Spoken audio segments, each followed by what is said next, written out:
تو اللہ نے قرآن مجید میں کیا فرمایا؟ اپنے آپ کو بھی جہنم کی آگ سے بچاؤ اور اپنے، بولو بھائی، گھر والوں کو بھی۔ عرض یہ کر رہا تھا کہ آج نہ صرف یہ کہ گھر والوں کو جہنم کی آگ سے بچاتے نہیں ہیں بلکہ جہنم کی آگ میں پھینکتے ہیں۔ اور یاد رکھو بیٹی کا معاملہ بیٹے سے زیادہ حساس ہے۔ بیٹی کی کفالت پر جنت کی بشارت ہے۔ اس کا مطلب کیا ہے کہ اگر بیٹی کی تربیت نہیں کی تو پھر جہنم میں خود بخود۔ یہ جو تمہیں میڈیا بتا رہا ہے نا، پارکوں میں ڈیٹے مار رہے ہیں، وہ ادھر بیٹھا ہوا ہے، ادھر بیٹھے ہوئے، ادھر یہ بن ٹھن کے گھر سے نکل رہی ہے، ٹھیک ہے، قیامت کے دن یہ تو لٹکی بھی ہوگی، اس کا بھائی، اس کے والدین، وہ بھی الٹے لٹکے ہوئے ہوں گے۔ قیامت ہے، یقین کر لو تو ٹھیک ہے، نہیں کرو تو انکار کر دو، کوئی پولیس تو آپ کو منوائے گی نہیں کہ اللہ تعالیٰ عذاب دے گا۔ اللہ نے قرآن میں کہا کہ فمن شاء فلیؤمن، جو چاہے ہماری باتوں پہ یقین کر لے، ومن شاء فلیکفر، جو چاہے انکار کر دے، مرضی ہے۔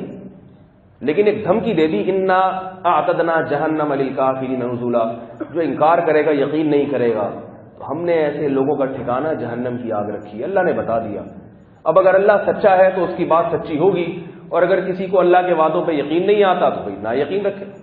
لوگ سمجھتے ہیں مولوی صاحب کا اپنا فائدہ اس میں، جو ہمیں ایسی ایسی باتیں بتا رہے ہیں، بے غیرتی ہے، لڑکی کا ایسے جا کے پارکوں میں بیٹھنا، ان کا اپنا، ہمارا کوئی فائدہ نہیں ہے بھائی، جو مرضی کرنا ہے کریں۔ ہم لوگوں کو کہتے ہیں اپنی بچیوں کو پورے کپڑے پہناؤ، ہاف آستین نہیں پہناؤ، پوری آستینوں والے کپڑے سلا کے دو۔ لوگ غصہ کرتے ہیں، کیسی باتیں کر رہے ہیں؟ کوئی باتیں ہی کر رہے ہیں نا، ہم ڈنڈا لے کے آپ کے سر پہ تو نہیں چڑھ رہے، آپ کو بتا رہے ہیں، آپ چاہے پہنائیں چاہے نہ پہنائیں، آپ کی مرضی ہے۔ انتقام کون لے گا آپ سے؟ اللہ لے گا، اللہ۔ دینداروں کے گھروں میں بھی بچیوں کے آدھے لباس، اتنی بڑی بڑی داڑھیوں والے آتے ہیں ملنے کے لیے اپنی بچیوں کو لے کے، حیران ہوتا ہوں، 12 سال 13 سال کی بچی ہے، اس کو جناب وہ اسکرٹ پہنایا ہوا ہے اور ٹانگیں ننگی ہیں اس کی، مولوی صاحب کے پاس آ رہے ہیں۔ یہ بھی شرم نہیں آ رہی کہ بھئی مولوی صاحب کیا کہے گا یہ منظر دیکھ کے؟ اس کے سامنے آتے ہوئے تو خیال کر لیتے، جرم کا احساس ہی نہیں ہے ذرا بھی۔ اور یہ سارے کام ہوتے پتہ ہے کیوں ہے؟ بچیوں کو جو پورا ڈریس نہیں پہناتے، یہ ذرا دکھتی رگ پہ ہاتھ رکھنا ہوں، 3 دفعہ سبحان ربی الاعلیٰ پڑھ لیں تاکہ تھوڑا سا نا قوت پیدا ہو جائے۔ بچیوں کو جو پورے کپڑے نہیں پہناتے آج کل، پہلی بات تو یہ بتاؤ پورے کپڑے بچیوں کو پہناتے ہیں آج کل؟ لڑکا گردن سے لے کے پاؤں تک کسا ہوا ہوگا، کسا ہوا، اس کو یا نا اوپر کا بٹن بھی بند کر کے ٹائی باندھ دیں گے گلے میں تاکہ ذرا بھی اس کے جسم کا کوئی حصہ نظر نہ آئے۔ کوئی لڑکا ہے، صرف اس کا چہرہ نظر آ رہا ہوگا، پورا ڈھکا ہوا، پاؤں میں شوز، کوشش کرتے ہیں ہاتھ میں بھی دستانے پہنا دیں اس میں گرمی سردی کا خیال نہیں کرتے کہ گرمی ہے سردی ہے۔ اگر لڑکا بنیان پہن کے کسی مہمان کے سامنے آ کے بیٹھ جائے، تھپڑ لگا کے بھگا دیں گے، ہماری بےزتی کر رہا ہے، پراپر ڈریس نہیں ہے اس کا۔ لیکن لڑکیوں کا لباس، بے دین گھروں کی بات نہیں کر رہا، یاد رکھو، دینداروں کی بات کر رہا ہوں۔ لڑکیوں کا لباس مختصر، جب ان پہ اعتراض کرو تو جواب دیتے ہیں بچی ہے، موسم گرم ہے، یہ ساری باتیں شروع کر دیتے۔ کیا ہو گیا؟ یہ لباس آ کہاں سے رہا ہے؟ یہ ذرا سمجھیں، یہ آ رہا ہے بیویوں سے دب کے، معذرت کے ساتھ۔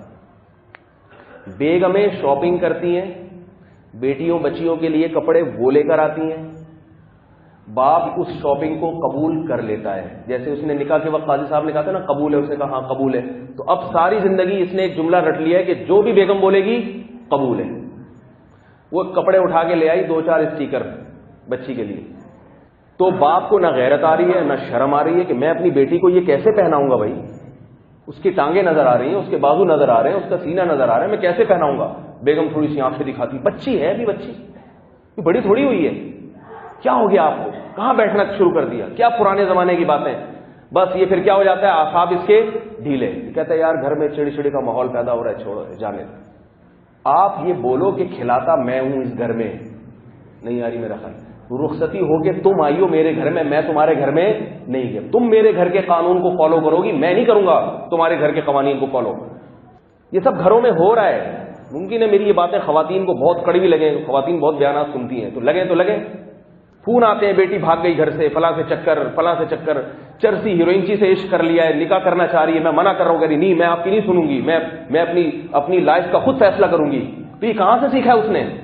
اگر اس کو پورے کپڑے پہناتے بچپن سے، اس کو بتاتے بیٹا مردوں سے بات نہیں کرتے، لڑکیاں لڑکوں میں نہیں کھیلتی، لڑکیاں لڑکیوں میں کھیلتی ہیں، فلمیں نہ دکھاتے، ڈرامے نہ دکھاتے اس کو، تو وہ بیٹی باپ سے محبت کرنے والی بنتی، اس میں حیا ہوتی، اس میں شرم ہوتی۔ اس کی شرم آپ نے کھرچ کھرچ کے نکال دی۔ اب جب شرم ختم ہو گئی تو نبی نے کیا فرمایا؟ اذا فاتک الحیاء فافعل ما شئت، جب شرم ختم ہو جائے تو پھر جو چاہے کرو۔ کم ہے وہ شرم ہی اور حیا ہی تو ہے تو انسان کو برائیوں سے روکتی ہے۔ شرم ختم ہے۔ مجھے کسی نے بتایا کہ ٹی وی پہ کوئی پروگرام آ رہا ہے اور لڑکی کہہ رہی ہے کہ میں نے اپنی ماں کے منہ پہ تھپڑ لگایا اس بات پہ۔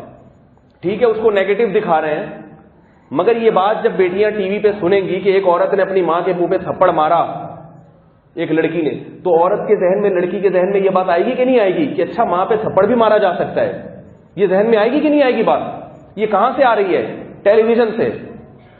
ٹیلی ویژن آپ کو والدین کے حقوق نہیں سکھائے گا۔ ویلنٹائن ڈے والے جو محبت کا دن منا رہے ہیں وہ آپ کو والدین کے حقوق نہیں سکھائیں گے، وہ آپ کو یہ سکھائیں گے کہ آپ والدین سے بغاوت کیسے کر سکتے ہیں، گھروں سے بھاگنا سکھائیں گے آپ کو۔ اور یاد رکھو لڑکیوں کی عزت کا جنازہ جلدی نکلتا ہے۔ کیا بتاؤں، میرے پاس جو گھروں کے حالات آتے ہیں، کس کس طرح سے لڑکیوں کو بیوقوف بنا کے ان سے جنسی زیادتی کی جاتی ہے، ان کی ویڈیو بنائی جاتی ہیں، لڑکا ان ویڈیوز کو نیٹ پر اپلوڈ کر دیتا ہے، عورت بیوقوف بن جاتی ہے، بیوقوف بن جاتی ہے۔ اس سے عورت کی فطرت ہے، اس سے تھوڑی سی چکنی چپڑی باتیں کرو وہ بیچاری نرم پڑ جائے گی۔ اس کو نہیں پتا ہوتا کہ یہ کتنا بڑا دھوکے باز ہے۔ کیوں اپنی بیٹیوں اور بہنوں کی عزتوں کے جنازے نکال رہے ہو؟ تو بھائی ایک بات کا عزم کرو، آج سے پہلی بات اپنے بچیوں کو کپڑے پورے پہناؤ گے۔ عزم کرتے ہو نہیں کرتے؟ پورے کا مطلب یہاں سے لے کے ٹخنوں کے نیچے تک، یہ جو لڑکیاں پہن رہی ہیں نا اوپر تک پجامے، یہ نہیں ہے، ٹخنوں سے نیچے تک۔ دوسرا عزم اس بات کا کرو کہ کپڑے موٹے ہوں گے، ایسے باریک کپڑے۔ رسول اللہ صلی اللہ علیہ وسلم نے فرمایا قرب قیامت میں ایسی عورتیں پیدا ہوں گی جو میں نے دیکھی نہیں ہے مگر جہنم میں جائیں گی۔ یہ وہ عورتیں ہوں گی کاسیاتن عاریاتن، کپڑے پہننے کے باوجود ننگی اور برہنہ شمار ہوں گی اللہ کے ہاں، کیونکہ اتنے باریک کپڑے جن سے کھال جھلکتی ہوگی۔ تو دوسرا عزم کرو اپنی بیٹیوں کو کپڑے ایسے پہناؤ، چاہے وہ چھوٹی ہو یا بڑی بیٹی ہو۔ 3-4 سال کی بچی جب ہو گئی تو اب وہ سمجھ بوجھ اس میں پیدا ہونا شروع ہو جاتی ہے، اب آپ اس کو پورے کپڑے پہنانا شروع کر دیں۔ تو عزم کرتے نہیں کرتے؟ پوری آستین والے اور موٹے کپڑے۔ اگر آپ کو کوئی لڑکی پسند آ رہی ہے مجھے بتاؤ، میں نکاح کر دوں گا آپ کا۔ یہ بھی اس کی جائز جذبات ہیں، ان کا بھی خیال کریں۔ شادی نکاح پہ تو پابندی نہیں، یہ نہیں ہو سکتا، تو پھر وہ یہی کرے گا۔ بولے بیٹا اگر کوئی ہے آپ مجھے بتاؤ، میں شریف لوگ، ہم لوگ خاندانی لوگ ہیں، نکاح کا پیغام بھیجیں گے، دلہن بنا کے عزت کے ساتھ انشاءاللہ اس کو گھر لے آئیں گے، کوئی ایسا مسئلہ نہیں۔ ابھی اگر ممکن نہیں ہے تو بھائی چلو 6 مہینے بعد 7 مہینے بعد کر لیں گے، لیکن ہو جائے گا آرام سے۔ یہاں بیٹھو، مجھے بتاؤ کہاں جاؤں، میں ڈیٹ مار کے آ جاتا ہوں تمہارے بدلے سے، یہی مطلب ہوا نا۔ اور بیٹی اگر ہے اس کا معاملہ تو اور خطرناک ہے، اس سے پوچھیں یہ صبح سے لپسٹک پاؤڈر اور یہ ڈسٹیمپر کے ڈبے کیوں خالی ہو رہے ہیں بھائی؟ اتنا ڈسٹیمپر تو میں نے اپنے کمروں کی دیواروں پہ نہیں لگایا تھا جتنا تم نے آج اپنے منہ پہ لگا دیا ہے۔ پوچھیں یہ کیا ہو رہا ہے، تو بتائے گی نہیں وہ، بتائے گی نہیں وہ۔ یہ آج کالج جاتے ہوئے یہ اسٹائل کیوں ہے؟ پوچھیں، اگر نہیں پوچھو گے خدا کی قسم ٹانگیں الٹی لٹکی ہوئی ہوں گی قیامت کے دن۔ اللہ نے جب یہ اس مخلوق کو دیا ہے تو اللہ پوچھے گا قیامت کے دن، پوچھے گا کہ غیرت کا جنازہ کیوں نکالا، اس پہ کنٹرول کیوں نہیں کیا۔ پوچھو یہ چھمک چھلو بنی ہوئی کہاں جا رہی ہے، یہ 8W11 کی طرح کیوں سجی ہوئی ہے تو؟ کنٹرول کرو، روکو، اگر بات نہیں آتی مارو اس کو، ہاتھ اٹھاؤ اس کے اوپر، تھپڑ لگاؤ اس کو۔ یہاں نرمی کی اجازت نہیں ہے، غیرت کا جنازہ نکل رہا ہے اور جناب یہ نرمی کر رہا ہے، سختی کرو اس کے اوپر۔ اسے بھی یہی بات کہو کہ بیٹا اگر تمہیں کوئی بندہ پسند ہے، لڑکا ہے، کوئی نکاح کرنا ہے، مجھے بتاؤ، اگر میں دیکھوں گا، تحقیق کروں گا، اگر وہ واقعی اچھا ہے تو میں اسے بولوں گا بھائی آؤ نکاح کا پیغام لے کے۔ یہ شریف لوگوں کا طریقہ ہوتا ہے، یہ ہوتا ہے کہ نہیں ہوتا بتاؤ بھائی؟ یہ عزت دار لوگوں کا طریقہ ہوتا ہے۔ بتاؤ بیٹا، میں یہ نہیں کہہ رہا اس کے جذبات کا گلا گھونٹ دیں، یہ نہیں کہہ رہا۔ اگر اس کو کوئی ہے سمجھ میں آ رہا ہے تو اس سے، اس کی شریعت کہتی ہے بچی کی شادی میں اس کی مرضی کا دخل بھی ہونا چاہیے، اس پہ اپنی رائے زبردستی نہ تھوپیں۔ اگر وہ ہے تو بتایا بھائی مجھے بتاؤ، میں باپ ہوں تمہارا، میں دیکھوں گا، تمہاری رائے نہیں، میں خود تحقیق کروں گا پہلے۔ تمہیں بیوقوف بنانا بہت آسان ہے، ہم نے دنیا دیکھی ہے، ہمیں نہیں بیوقوف بنائے گا۔ اگر آپ کو سمجھ میں آتا ہے تو اس سے بولے بیٹا بھائی ڈیٹ مارنے کی اجازت نہیں ہے، آپ نکاح کرو، دلہن بنا کے عزت کے ساتھ لے کے جاؤ۔ یہ شریف لوگوں کا طریقہ ہے۔ اور اگر اس پر عمل نہیں کیا تو یاد رکھو دنیا بھی برباد اور آخرت بھی برباد. آخرت تو برباد ہوگی, الٹے لٹکے ہوئے ہوگے. اللہ نے قرآن ایسے ہی تھوڑی نازل کر دیا اور اس میں احکامات ایسے ہی تھوڑی دے دی. اللہ تعالی ہمیں سمجھنے کی, عمل کرنے کی توفیق عطا فرمائے, ہمارے گھروں میں غیرت اور حیا کا ماحول پیدا فرمائے. سبحانک اللہم و بحمدک نشہد ان لا الہ الا انت نستغفرک و نتوب الیک.